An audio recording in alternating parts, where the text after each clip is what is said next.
Welcome back to the Nation Leadership Forum, coming to you live from the University of Nairobi. We continue our conversation now, tackling the topic of sanitation for all. I'll pick up the conversation with you, Farida. We certainly do need urgent solutions. Can you, based on the evidence and the data and the research that you have done, paint a picture of really how bad the situation is and how bad it could get if we struggle with these blame games and lack of willingness and perhaps also lack of funding? Thank you so much. Challenges really brings about innovation. I'll start by saying that challenges bring about opportunities. So in this case, I think when we did that research and the media also picked it up, now it is in the limelight. And people are now becoming to be aware of some of these issues that are taking place. So I think a way forward for us is that not all is lost. We are aware of what is happening. NEMA tried also in their own ways to try and stop that, but it should be a continuous process, not just a one-off thing. So I'm thinking that the media should continue with what they are doing to highlight all those issues. We'll continue with the research the way we are doing, and then we'll be informing also the policy, putting the recommendations and all that, because even at the University of Nairobi now, they allow us to do policy and we'll be publishing them so often. And by that, anyone who wants some information will actually know what is happening. But Farida, would you say that the research that you're doing shows that what is happening is extremely worrying? It is extremely worrying because when we talk about heavy metals, leave alone when you have cholera, you rush to the hospital and something is done and you recover. What about heavy metals like, let's say lead, for example, because I'm advocating that as well. You find that these rivers have very heavy levels of heavy metals, and these are known carcinogenic. So, and we've seen that people are getting sick so often.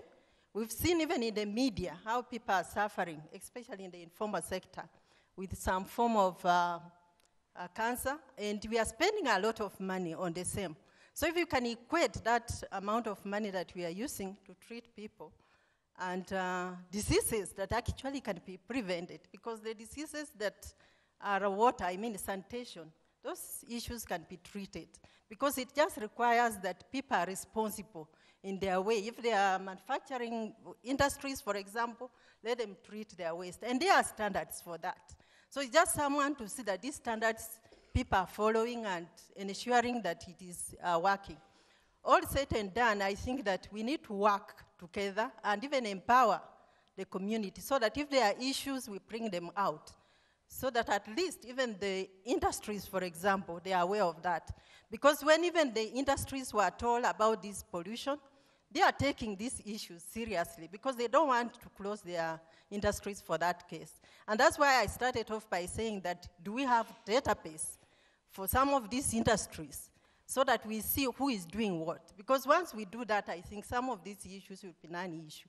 Right, and we perhaps may not then need the media to highlight what they did because it will be there in the public domain. You won't have to go out on a special investigation. But Paul, before we took the breather, the CS also commented on how a lack of proper sanitation has a knock-on effect. At the end of the day, the Sukuma Wiki that we are all consuming is affected by the water in the Nairobi River. Take us through the social impact that this is having on families based on what you saw and heard. As we were doing this research, we mapped out what we call the disease corridor. And we're just looking at the kind of diseases that health facilities closest to the river at the point we are, people are coming with, and if there's any relationship with the research findings that we had. And they were shocking. I mean, we expected the findings to be strong, but we didn't know that they would be that bad. Because you find, I mean, like arsenic, it's 38 times more than what should be. We found a family in Sabaki that lives next to the river. They wash, they eat, everything. right from the river. And it's a family that has lost at least 3 people to cancer, and they have no understanding how this has happened to them. When you keep coming up, you find Galana Kulalu. You talk to the people of Galana Kulalu, their job is just to pump the water. They don't care where the water is coming from. And we ask the managers or people who are really doing the project, they have not done any testing on the water, because they found the project and they have to do it. So you come right up, you come and you find Thwake Dam. We're building 82 billion dam. It's going to be 10 times bigger than Ndakaini. And so we are just going to collect all this poison into this dam, and then pump it into Konza City and elsewhere, to continue killing people. So when you come right upstream, you find in Athi River, the vegetables that we like, the tereres, the managus, they're growing them, and they're bringing them back here. Remember, in the coast, big hotels that we go for our conferences, they're actually trying to buy local. So when they buy the crabs, they're buying from our fishermen and from the same rivers. So you'll go there for your conference, eating a crab, and you have no idea that this crab is coming from Nairobi River. There's some places where they don't even do the fishing. They just wake up in the morning, they go and find the fish is dead on the banks. They just pick it, and you'll find they're selling. They don't need to have any fishing gear or anything else. You come right up to Athi River, you'll find women who are growing these vegetables. They're bringing them to the posh estates that we think that we are not affected. So you think these things are going to affect only slum dwellers, yet they're coming right to our doorsteps. You arrive in Nairobi and you just realize that this is actually a ticking time bomb, that if we don't do something soon enough, in the next 10 years, as you say, because many people don't really think that heavy metals, maybe you talk to the mwananchi on the ground, they think when they boil the water, that is fine. When they cook, that is okay. They don't understand that heating doesn't remove anything from whatever they are doing. So they keep just doing it, and maybe in another 10 years, we'll have a very sick a population that we must do something. And remember, sometimes you delay to do something and you think it's good for you. When we were doing the investigation, we came to Machakos and we found the governor there who was in government some time back. And at that time, they did some research around Nairobi River, and they found that actually there were still heavy metals then. But because he was in government, it was not a popular decision to implement it. So it was put on the shelves. Now he went to Machakos and became the governor, and he realizes that these people are actually going to die because of inaction that happened before. So eventually what happens is that this will come back to bite. When you are, maybe you are a lady in Gikomba, you do your stuff, you wash and throw your dirt in the water. You have no idea that somebody downstream is washing utensils and bringing you food on the construction All right, site. so there really is a long trail. This is a deadly chain. CS Chalagoi, this is massive. Let me just look at something that came up as a solution, and also that Paul brought up, and that was the Galana Kulalu project, which was worth 7.2 billion shillings, an irrigation project with the Ministry of Agriculture, but no doubt touches on your ministry as well. That fell through, and what was cited was frustration with the government. What is your comment on that? Because this is an irrigation scheme that could have made a huge difference. Thank you very much. Irrigation department came to my ministry about a month ago, and the issues that surrounding that contract relationship and management are still, I'm still getting the briefs on exactly what transpired. However, going forward, I have been briefed that government is committed to conclude and finish the remaining works by completing the canals and the clearing of the bushes, leveling of the farms, and provision of the center pivot irrigation equipment. Okay. That will give us, as we speak now, 3,000 acres of irrigable land is ready, and we've just harvested 100,000 bags of maize. Now, further to what I'd said before, I think on the same sanitation as spoken by Paul. A number of things need to be done. Most of them are behavioral behavior of our people, both industrialists and also our population. We first need to define our riparian area. We need to protect our springs. And that is something that we as government, working in collaboration with other stakeholders, the Environment Ministry, especially the Ondiri Springs, which is the source of Nairobi River, we need to move the population who have encroached on this source of water. The entire line, the entire river line, we need to segment, and that is something we are discussing as a ministry as a result of our conference, and we have at the highest level, at the cabinet, we have a subcommittee. And soon, once we conclude on our actions, we should be able to roll, and some of these actions may be painful. However, it will be painful for now, but good for our future generation. We also need to recycle and reuse this waste. We have seen in Nakuru some innovative industries are already making money using briquettes. But let me interrupt you there, CS, and ask you, why don't we already recycle? What is stopping us? It's all very well to say we need to, but why aren't we already doing it? We have already, as I'm giving you examples in Nakuru, we have 2 cases. Nakuru Water and Sewerage have pioneered a scheme to recycle and convert waste to charcoal. And we have also a private company who are doing it. That, to me, could have been a pilot. We want to roll out. We want to roll out in a big scale, including Nairobi City. You know, sanitation and water is a devolved function, so we must work in collaboration with also the counties so that we realize the service that we all desire. Okay, let me bring in Thomas here, as we are talking about the counties and great examples there of Nakuru. Let's focus on your county, and that is Kisumu. What has the impact been of 2 projects? One has been a 146 million shilling project. That is the Kisumu sewer plant project. And there's also a project that you have done in collaboration with Siaya County that is about 12.5 million shillings. That is the water project.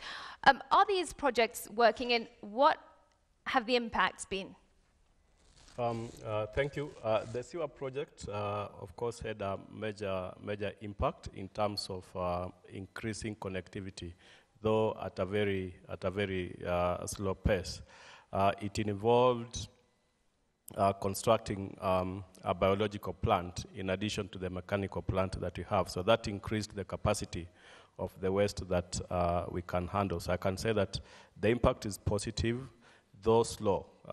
Challenges of sewer connectivity is not only unique for Kisumu, but is unique all over the world. The water project, I want to correct, it was not in collaboration with Siaya. It involved also a new treatment plant, and that has increased our coverage to 82%. And of course, that brings in sanitation challenges, because for every 10 liters of water that you use, 8 to 9 is wasted. And if our sewer coverage is 16%, water coverage is 82%, then there's a gap that needs to be sorted out. And we are saying that we are not waiting for anybody to sort that out. We have decided that we are going to be a player in the sanitation value chain, right from containment, where we are working with partners to improve the on-site sanitation facilities, transport, emptying. We are working with training them so that we bring sanity. Our plans, of course, treat the waste to meet the regulatory standards.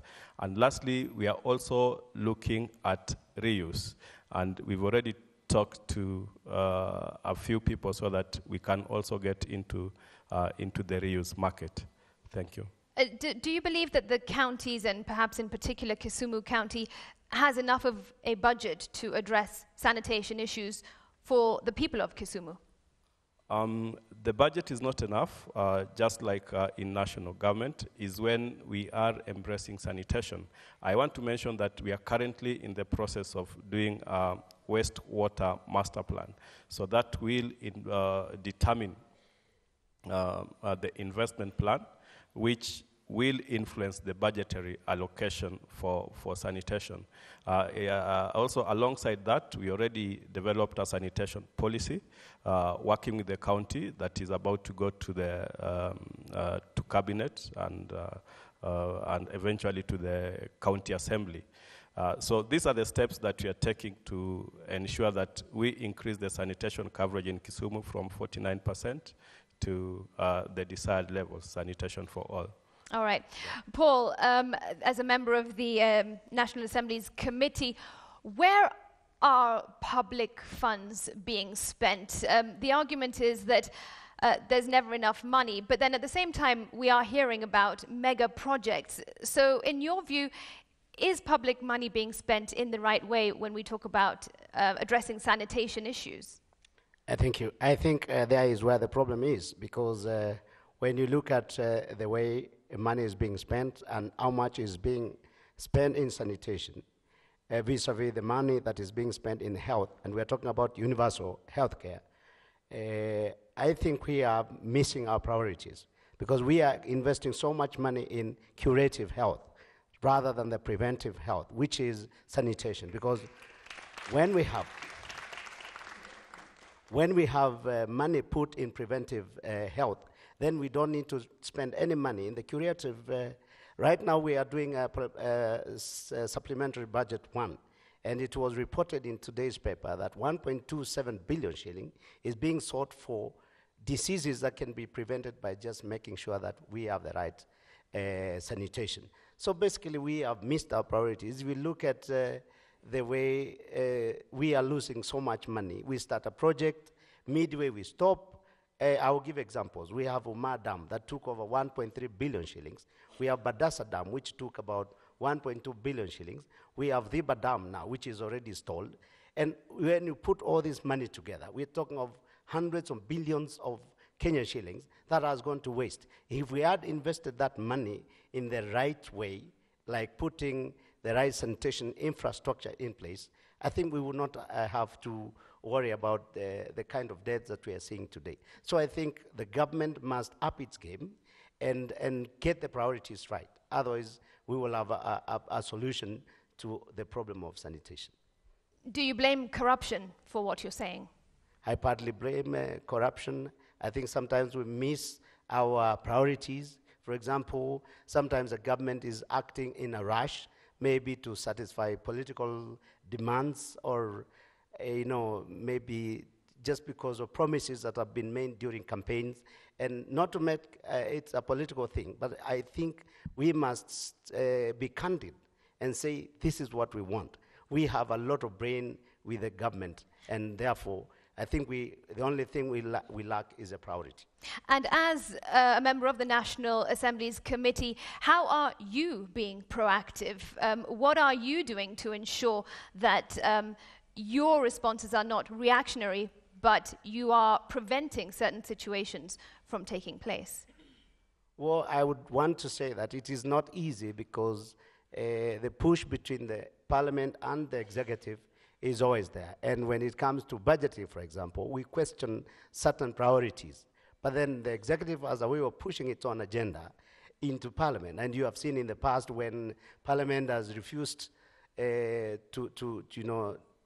sing to the tune of the executive, but eventually, it's been pushed. You've seen it in the television, and you are in a nation media group is based in parliament, and you have seen sometimes the fight.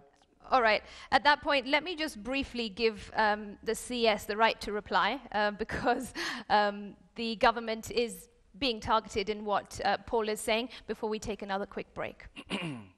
Thank you very much. Water, sanitation, irrigation projects, and many capital investment projects take time to plan. To do a project, we begin by feasibility, public participation, up to design, up to procurement. So I don't agree to the insinuation that government acts in a rush, particularly on this kind of projects. However, I would like to say we are refocusing our priorities. And as if you look through our current budget, and even the supplementary budget, which is going to be tabled in Parliament on Thursday, is to reinforce and continue the current investments. We had a plan to revive Badassa and Umar projects that stalled 20 years ago in Kitui and Marsabit. And we are not ready with the documents. And I think government is also looking at how long it will take to prepare and appraise ourselves on the outstanding works. Other than putting money to lie in our books and no action on the ground, then it will be prudent for us as government to say, what really do we need now, so that we take that very important coin to the right place. The issue of pollution, from the dam we are building in Thwake, 82 billion. Already we are conscious and aware that it's going to be affected by pollution of Nairobi and Athi rivers.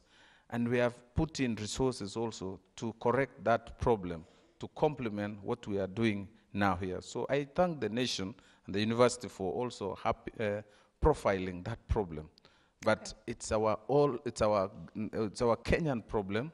It has been there with us, but we must correct it. And we as a ministry, I commit that we are going to lead the way in correcting and cleaning and river protection and management of the pollution in our rivers. And we will hold you accountable. All right, at this point, time to take another quick break. On NTV, you are watching the Nation Leadership Forum. We are discussing sanitation for all. It doesn't end there. We've got plenty more coming up after this short break. Do stay with us.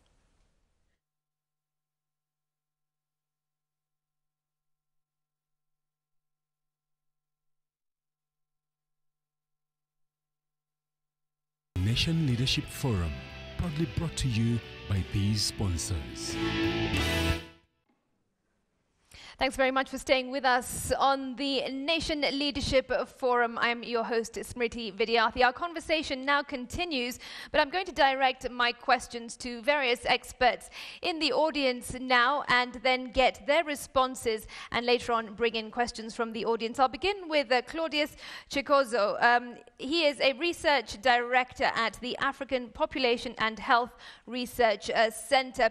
Claudius, what is the role of research institutions in identifying challenges in sanitation? And also, what is your organization doing in support of the government and stakeholders to address this problem? Thank you very much. Researchers are there to tell the story as it is.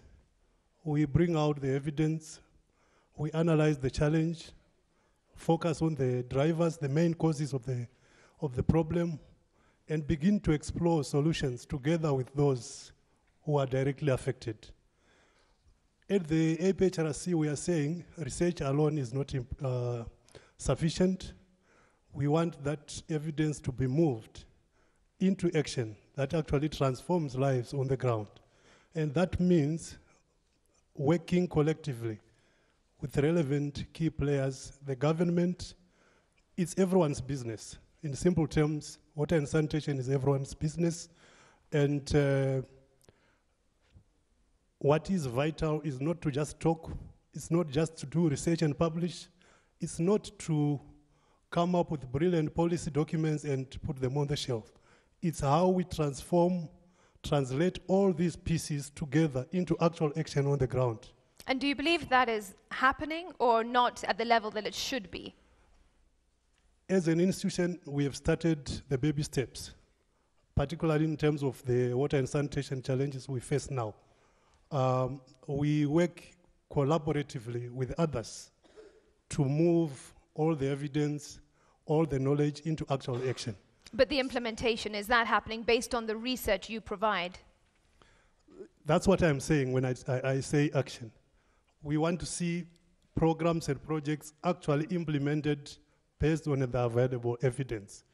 And that means everybody being accountable, being stewards for what they are responsible for. When resources are allocated, they should reach where they are supposed to reach and actually transform lives. It means simply moving evidence and all the talk into action. Okay, you speak about the responsibility being a collective responsibility. I'll bring in Dr.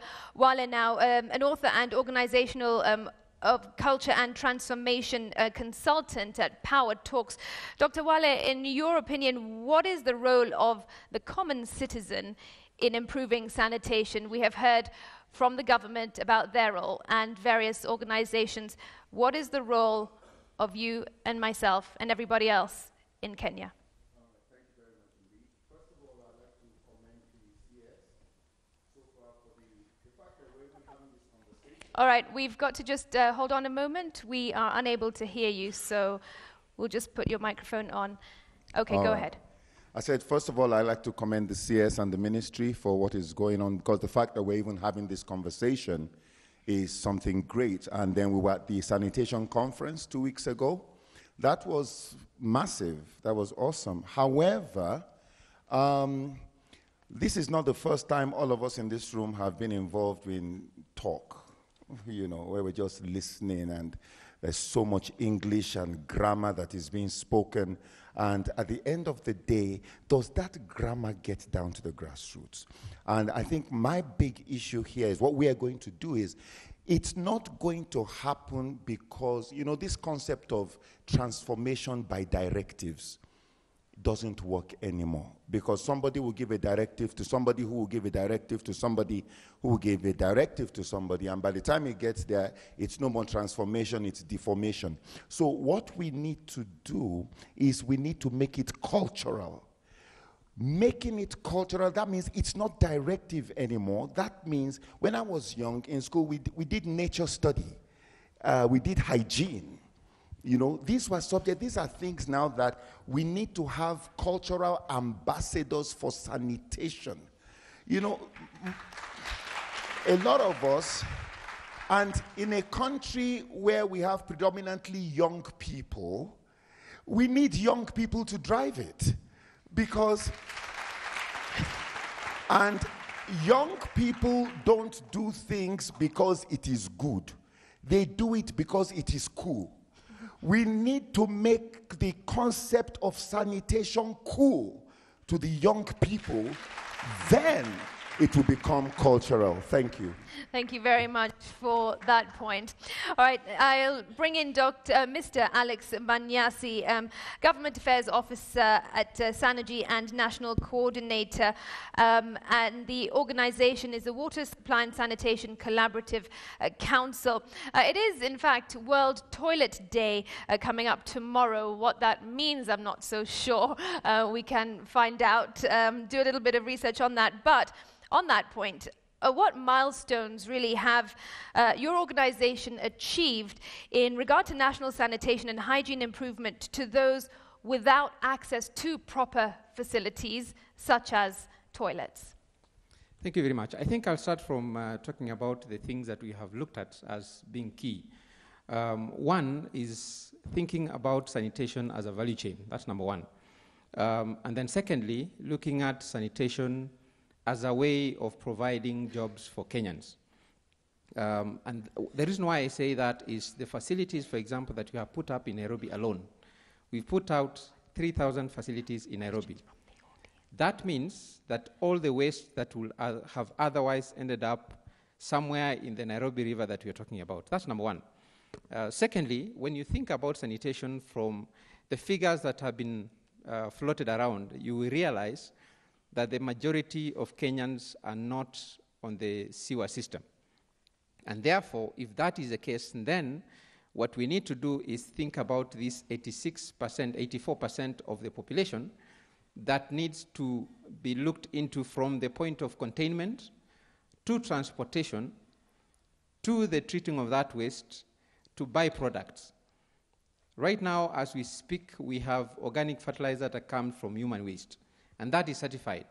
So as a country, I think just like we talk about unemployment in Kenya, we have to shift the conversation from looking at facilities as toilets or flashing what the MD for Kisumu was saying, where anytime he thinks about an extra connection, he thinks about 90% of water gone.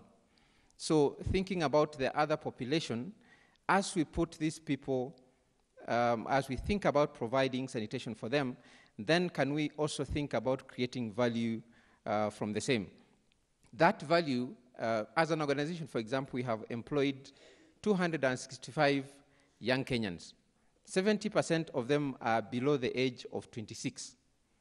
That means for us, we think about how do we ensure that our young people who are leaving college today have something to do. Number two, if you look at the conventional way of training our young people, it focuses more on the conventional aspects of thinking about service provision. What private sector, for example, comes in to do is to think about innovation, think about how we can do things differently, think about reaching the masses. Once we think that way, then we are able to transform our country in the short term by ensuring that we get away from, we move people from the hospitals who should otherwise, and save that money for other infrastructure projects. Okay, Alex, I'm going to have to cut you short, but thank you for that. We're running out of time, but thank you for your contribution. Let me just move on to Ismail Shaye, the Chief Executive Officer of the Water Sector Trust Fund. Ismail, what would you say has been the impact of the grants that your organization has provided to the counties in marginalized areas? Thank you. Again, I just wanted to say that from the onset that it's not all doom and gloom. And I think as a country, and I think I agree with the professor for saying that if we come together, and especially involving the youth, that is the best way forward as a country. So I know it's depressing that we're talking about sanitation and what is happening right now in the country, but I think having the solution is having this kind of discussion in the first place. That said, as Water Sector Trust Fund, through our ministry, we received grants from both our government and also Bill and Melinda Gates Foundation. And we came up with this decentralized treatment facility, which made us actually win an award. We are actually the winners of UN 2019 Public Service Award this year. So after Huduma Center, that's what I'm saying, Kenyans, there are some things that we're doing right. We just need to upscale those. And I would like to quote this quote that I read from Washington Post at one point. And it says, the illiterate of 21st century are the people who cannot unlearn, learn, and relearn. And so much as we can pinpoint at institutions, on the government, on civil society, I think it's at high time, even the institutions, and I'm glad to hear Professor who was discussing about the sanitation issues and the research that they have done. How can we all work together so that the decisions that we make in the ministry, from parliament to the technocrats like us, we can all work together to solve the problem, because I believe that if we all put our hands together and our heads together, we can tackle this issue of sanitation in this country together. Thank you so much. All right, thanks for that optimistic note. Engineer Gakubia, the Chief Executive Officer of the Water Services Regulatory Board, that is WASREB. I'd like to know really, how does WASREB ensure that the water service providers maintain the quality of water as per the prevailing laws? Thank you very much for this question. I want to say that as the Water Services Regulatory Board, we monitor the standards within our water service provision. And part of those standards is to do with water quality. Now, we monitor quality in two parts. We do the tests and ensure that that water is up to standard. We also ensure that where those samples are coming from is from the whole of the supply area. But that, for some years now, we have seen that is after the fact. Going forward, we want to be proactive in actually addressing the water safety in our country by making sure that even if water service providers have been doing sanitary surveys to really check on whatever is threatening the water safety, we want them now to do as per global standard. And global standard requires that you have a structured water safety plan. And that brings in now the nexus between the water service provision and water resources management. And that basically will address to a large extent the problems we have with our pollution. All right, thank you very much. All right, I'll now invite the audience to ask just a couple of questions before we get commitments from our panelists, and then we've got to close this session. So if we can have the microphone. Yes, go ahead. Please keep your question very brief and tell us your name and who your question is directed at. Go ahead. Thank you very much. We are happy to be in this forum that is discussing solutions and not just gloom and doom. My name is Mwangi Derito. I'm at Wangari Maathai Institute at the University of Nairobi as a student. My question will go to even the person of Kisumu and also to the Cabinet Secretary. We have a very large service area of tarmac roads, and that water is just let to go, like now we've just finished the rains, and it's gone. If that water can be put even in parking spaces, underground tanks, how much more can it solve some of the problems we're having with having to pump the water from so far away? Number two, from Kisumu, and also should be also for Nairobi City. We've seen countries which even have nuclear plants have containment sites for hazardous materials, which one company cannot be able to treat on its own. What are the plans for those companies, even in Nairobi, who are not able to completely reduce the impact of the waste they produce in relation to having a site that can be a containment area for all of them to act together? Okay, thank you very much. Thank you. Thomas, I'll have you respond to that, please. I'll respond to the second question, where we have waste that we cannot treat. The solution, of course, is to have containment sites. But what we've done in a small way in Kisumu, we have an incinerator where we burn all that waste. We are looking at increasing the capacity of that incinerator. The other thing we are doing is that all waste that is collected by third parties, and I'm talking about the vacuum trucks, we check what kind of waste they are. If they are chemical waste, then of course we handle that differently. Thank you. All right, thanks very much. Yes, go ahead with your question. One question and keep it brief, please. I think mine is not a question. Okay, go ahead. It's presenting my views. Okay, briefly, please. Because today I was walking from Choka to town, and the people are dumping garbage direct to Gong River. Say at the bridge. A few kilometers away, about 2 kilometers, is Kirema's House, where sewage broke out 2 months ago when rain started. It is still spreading all its continent to Nairobi River.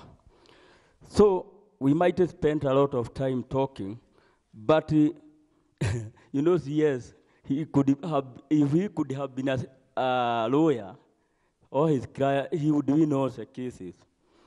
The reason I am saying this is because Kenya is in for trouble, not Kenya alone, but all countries following democratic capitalism. And the first trouble associated even with sanitation is commercializing basic need that had created the theater of madness. 3 equal arms of government, where 3M are improving themselves with as quibble at the struggle of power. You can see this sketch. This is how 3 equal arms of government look like. Arguing all the time without reaching the solution.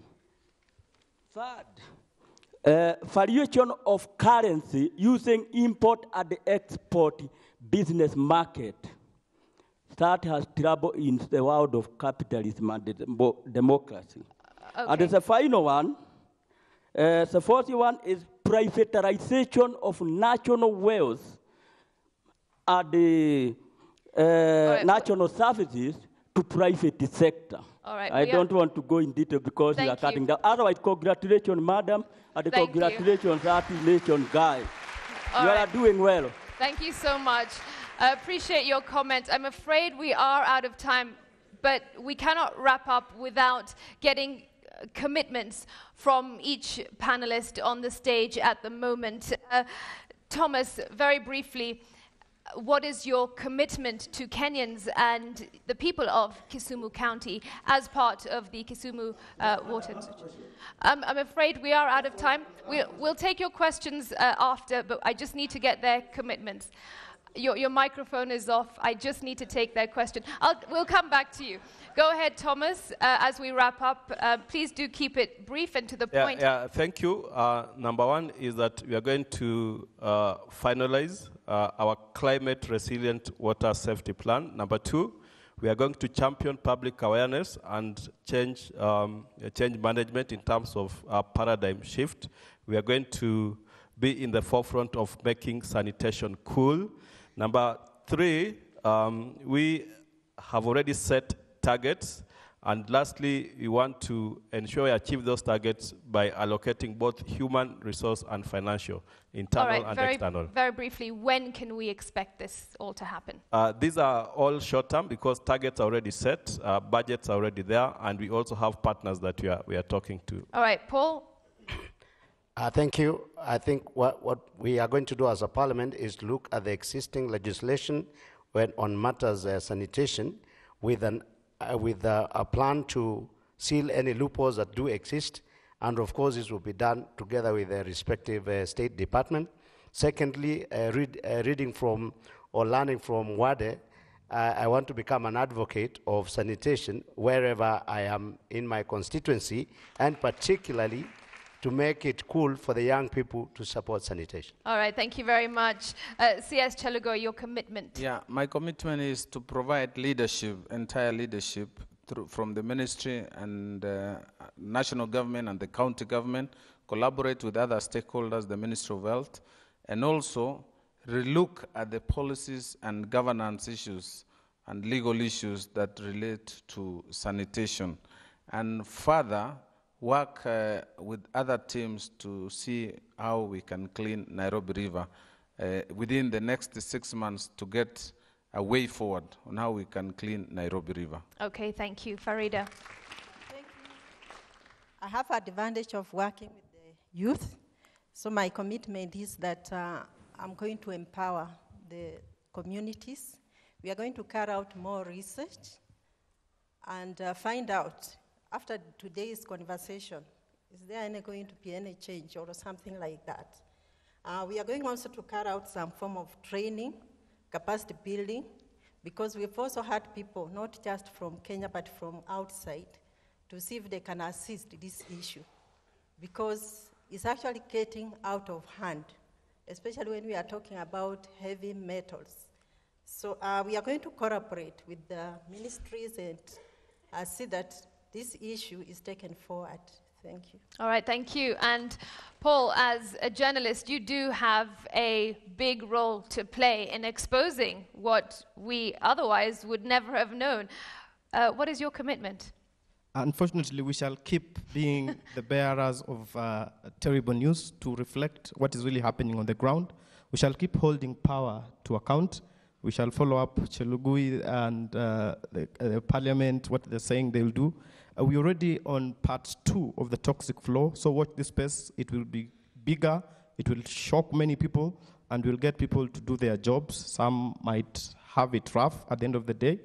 And lastly, we will try to make environment, health, and sanitation an important part of our journalism, because we have been focusing on politics and other things that really do not matter as much as, and living out the real things that matter to the population. Thank you.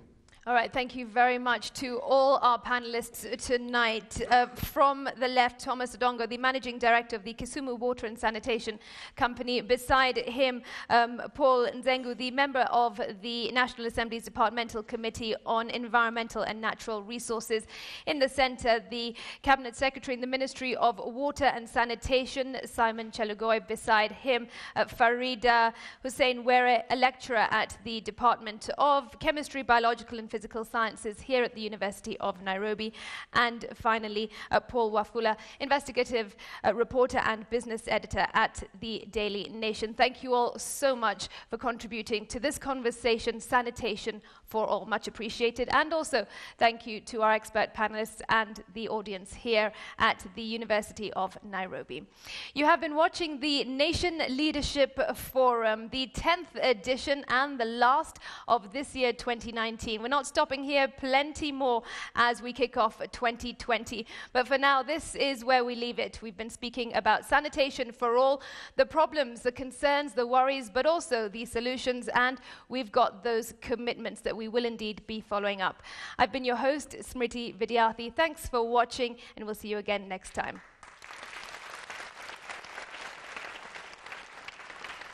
Nation Leadership Forum, proudly brought to you by these sponsors. I'm your host. host, Smriti Vidyarthi.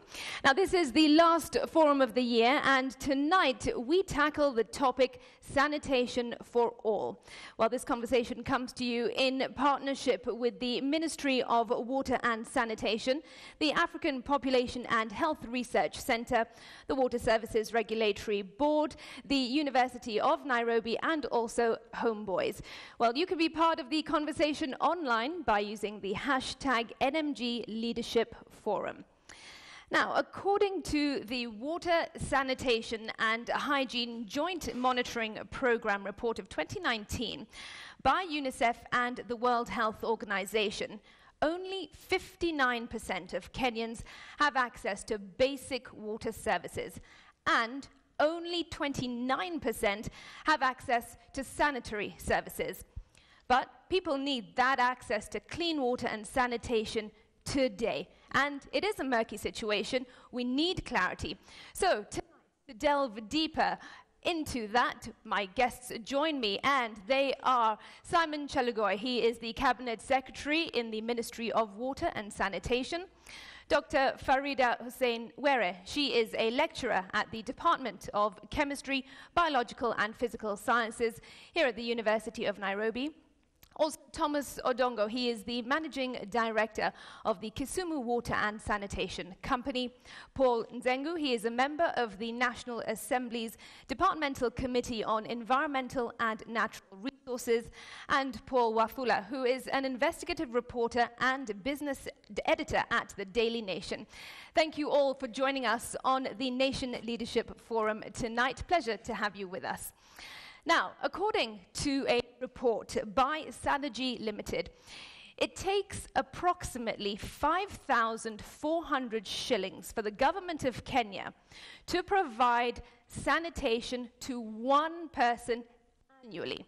But, as you've just heard from some of those figures, only about 30% of Kenyans have access to this sanitation, which means that approximately 30 million Kenyans, out of a population of about 47 million, are without clean sanitation.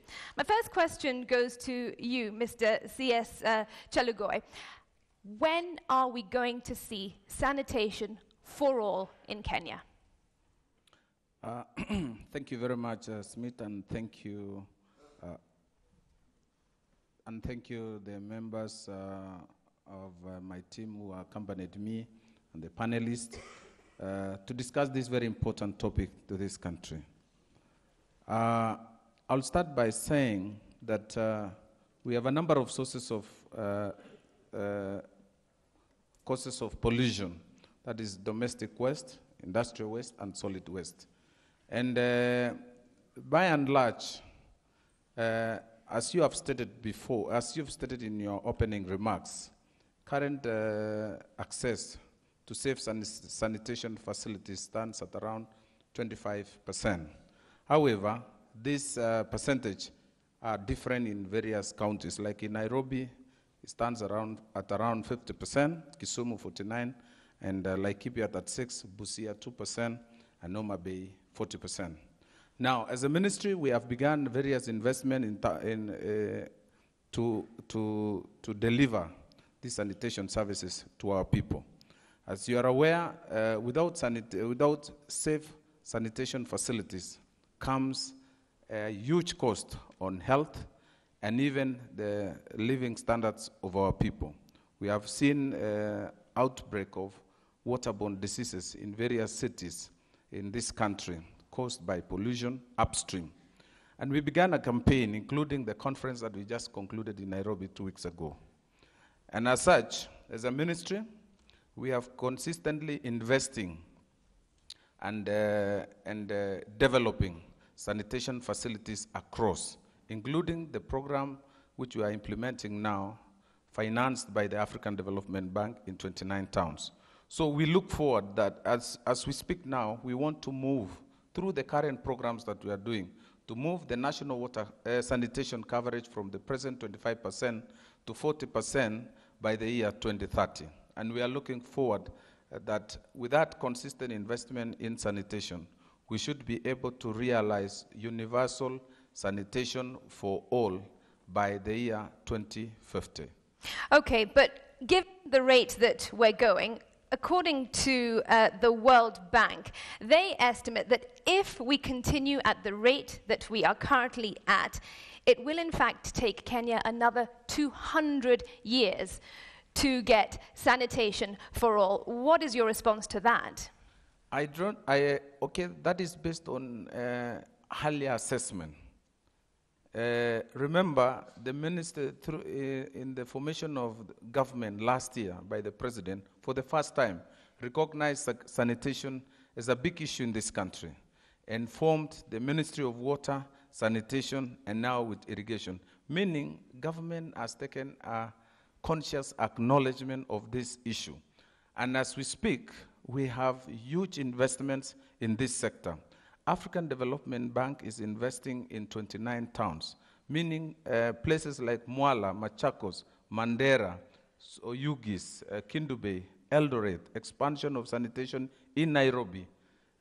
We have begun in earnest, and a lot of work is happening in Eastlands to deliver, to connect various and many residents of Eastlands to the trunk lines that we developed about 3 years ago and deliver sewer in Dandora. Other than that, we are also exploring development of ring sewer trunk lines in Nairobi and also on-site treatment to reduce the piping of sewer from Kikuyu all the way to Dandora, which is 54 kilometers, which sometimes occasion bursts and breakup of pipes. The other thing is we had old pipes which were installed when Nairobi population was 1 million. This applies to many counties and towns. We are now replacing those pipes with bigger pipes and more pipes to connect to estates which were not connected before. So do you believe that in this lifetime we will see sanitation for all? At this rate, I believe we will be able. Already we have about 3 counties that have recorded open defecation free: Busia, Siaya, and Kitui.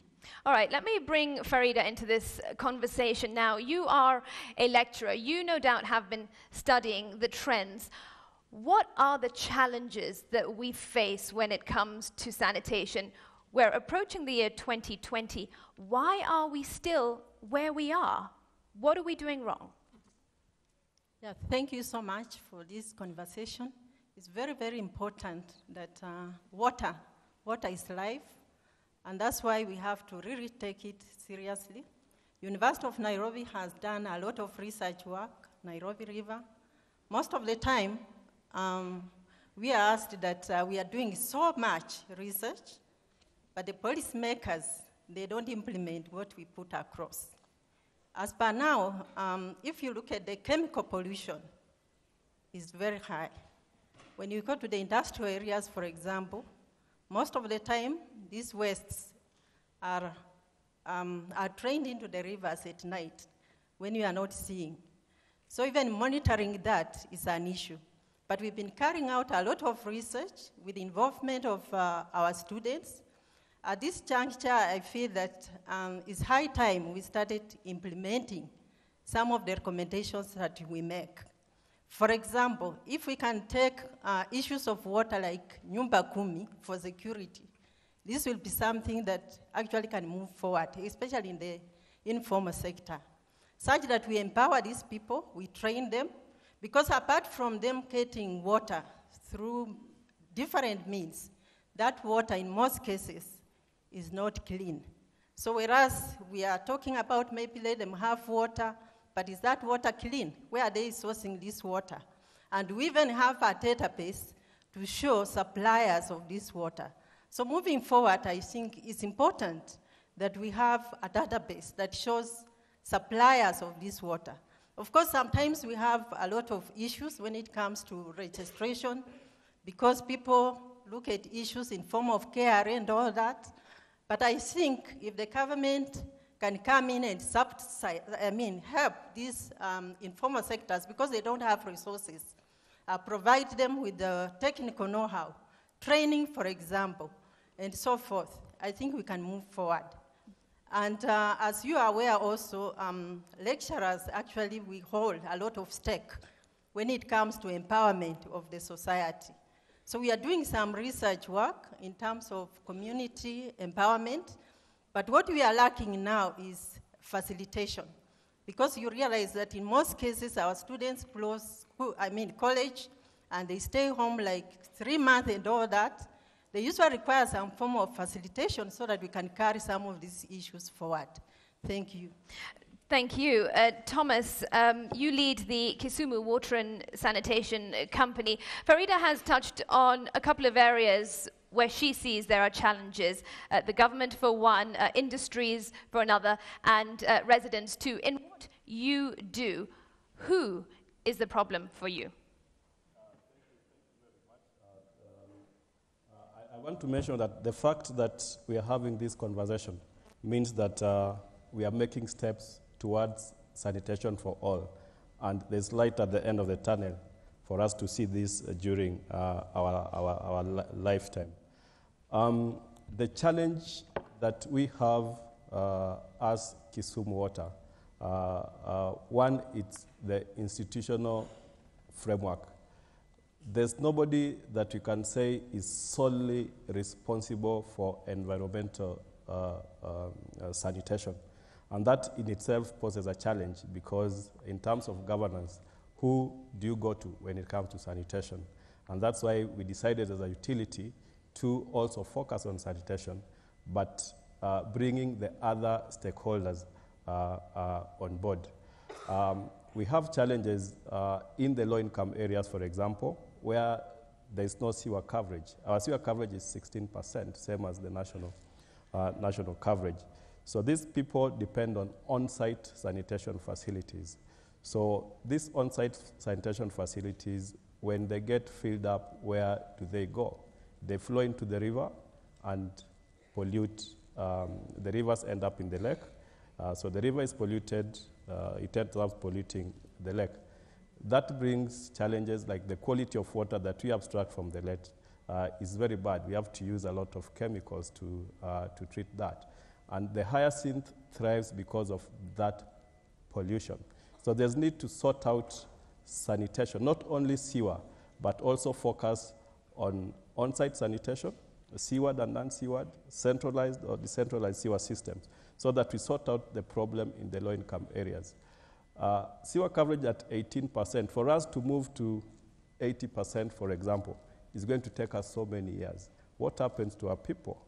We must sort them in terms of sanitation and hygiene. And what have you been doing to sort out these issues? You mentioned it is not just the responsibility of one organization, but as Kisumu Water and Sewage Company, what action are you taking? Because some argue that not much is happening, and they blame you. Yeah, we have declared our ambition in terms of focusing on sanitation. And that's why we changed not only our name, but focus to sanitation. Currently, we have partners we are working with so that we can sort out the on-site sanitation. We are working with manual pit emptiers so that we have a structured and hygienic way of emptying the pits, and that waste is brought to our treatment plants for treatment. Previously, what used to happen is that the manual pit emptiers would empty the pits at night and dispose in the river. And therefore, that was not giving us a solution. We are also looking at low-cost sewer systems. The reason why sewer connectivity is very low is because it is expensive. We depend on very expensive old sewer systems. So currently, we've started a program where our engineers have been trained on local sewer systems, and that is what we want to implement going forward, so that we make sewer connectivity affordable to majority of people. Where we don't have sewer lines, then of course we are going to improve the containment, and we are working with partners on that, so that we have a long-term sustainable solution. All right. For the low-income area. I want to bring Paul into this. Paul, you are a journalist, a reporter, an investigative reporter with the Nation newspaper, and recently you investigated the situation of the Nairobi River. It was titled Toxic Flow, and what was revealed was that the Nairobi River is sick. It is terribly, terribly sick. One point that Thomas brought up was the responsibility of various organizations. It is not just down to one organization to fix the problem. But interestingly, what you found from your report was there was a lot of blame game. Nobody wanted to be held accountable or take responsibility for what was happening. Take us through a little bit about what you discovered when investigating toxic flow. Thank you, Smriti. If you look at really even just what is happening on this panel today, you find the CS for Water is talking about African Development Bank, talking about other agencies that are funding water for us here. And if you look at the figures in terms of what government itself, the Kenyan government is funding towards just sanitation, then it will actually prove to you that we have a serious problem that is happening in this country. When you look at what they say in the boardrooms and the strategies that they have, they are really far much different from what is happening on the ground.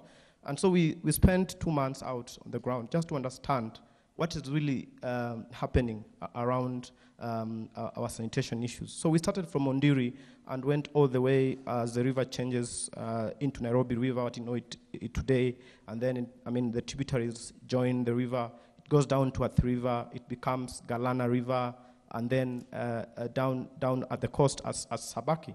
And what shocked us is that many people don't really even think that this is Nairobi River, because when you're at Sabaki, they understand it as this is just Sabaki River. Nairobi River is dirty, Sabaki is fine. If you're at Galana, they say, oh, this is Galana River, it's not at Nairobi River. You come back up, you realize people in Makueni, they know it as Athi River, so they're drinking the water. You tell them, are you aware this is Nairobi River? They have no idea what is happening up the stream.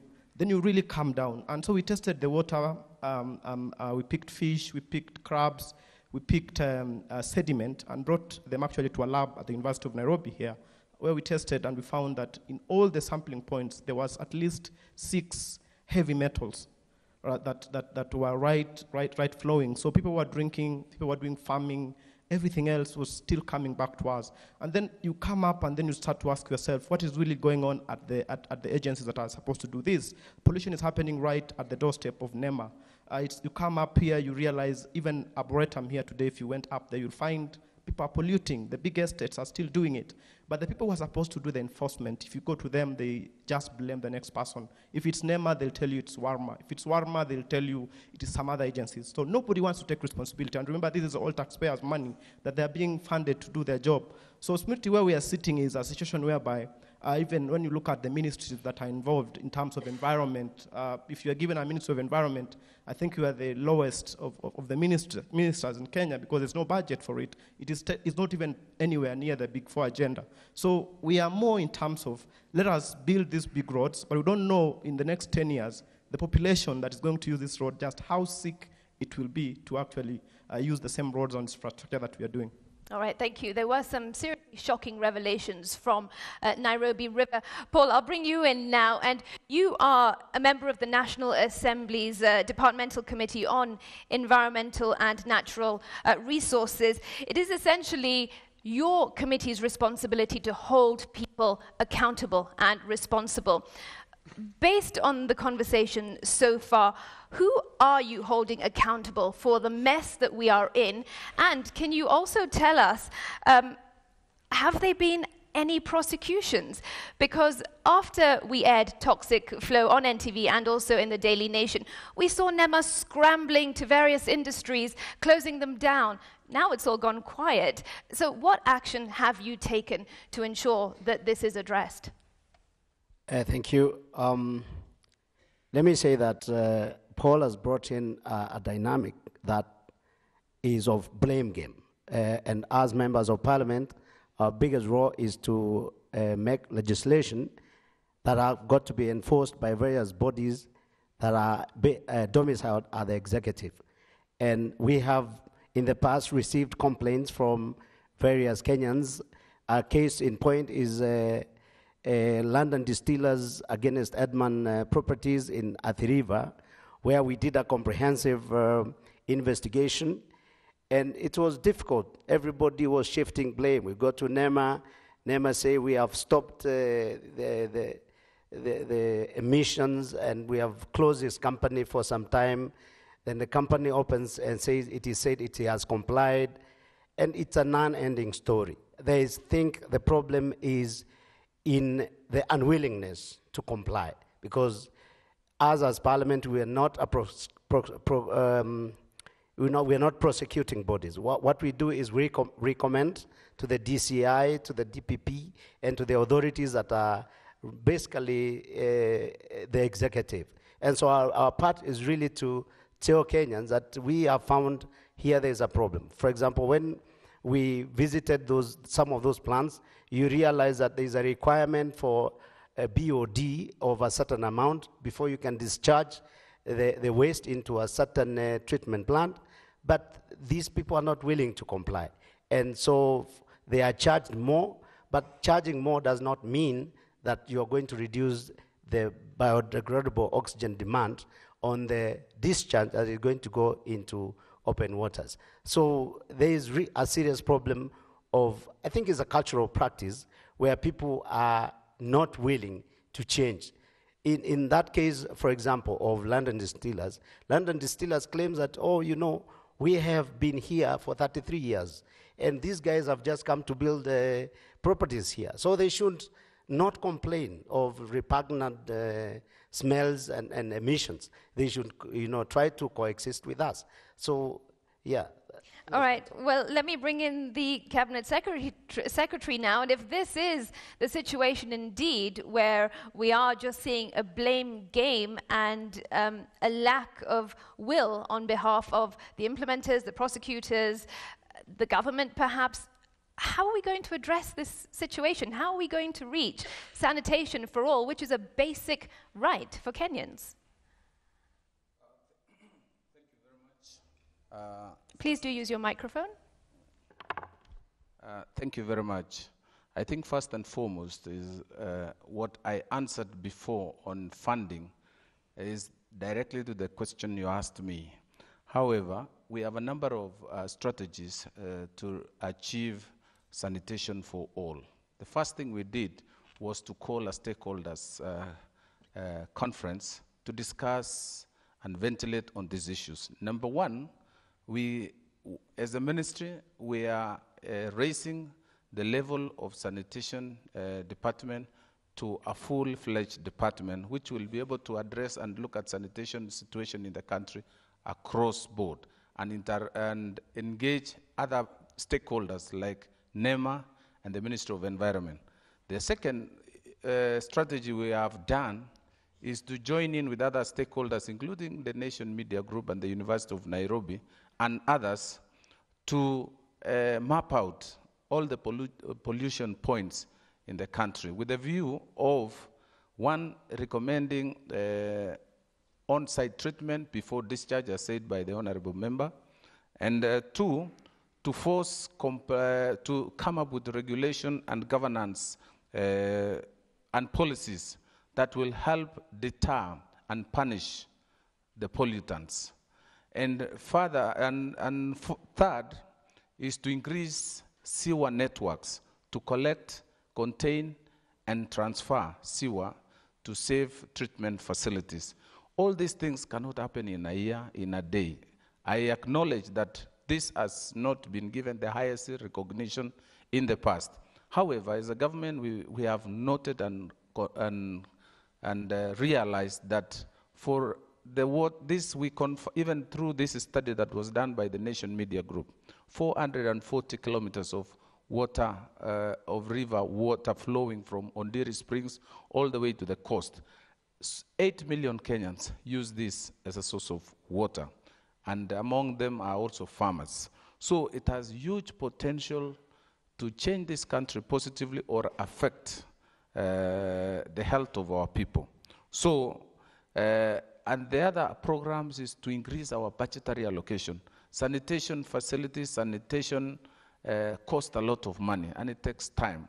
And we have upped our investment in sanitation, provision of sanitation facilities. The budget this year moved from last year 38 billion to 60 billion. Okay. All right. Well, we've got to take a quick break, but when we come back, we will ask the question as to where that money is going, and also, is it really reaping the rewards that it's meant to? My guests, do stay with us. We will continue this conversation after this break. You are watching the Nation Leadership Forum, coming to you live from the University of Nairobi's Taifa Hall. Do stay with us. We'll be back shortly.